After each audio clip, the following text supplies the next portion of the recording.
So we'll start with the 4 basic principles of working safely. Principle number 1, safety is everyone's responsibility. Your company is responsible for the tools and training to work safely.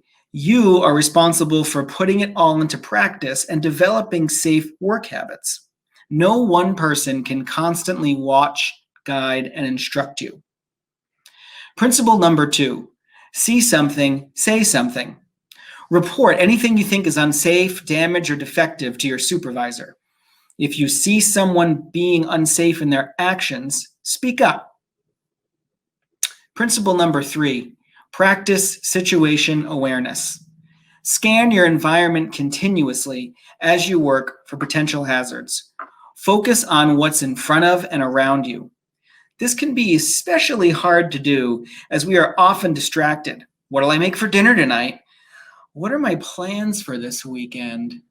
Or something like, how am I going to clean that shower? Or maybe a text comes in on your phone and you really just need to check it. The thing is, by allowing your mind to wander and tending to distractions, you can pull your attention away from the task at hand and what's around you. And that can lead to mistakes that can cause injury. So by practicing situation awareness, by continuously scanning your environment for hazards and just being aware of what is going on right in front of and around you, you've taken a huge step towards working safer. And I can't stress this enough, this is really a habit.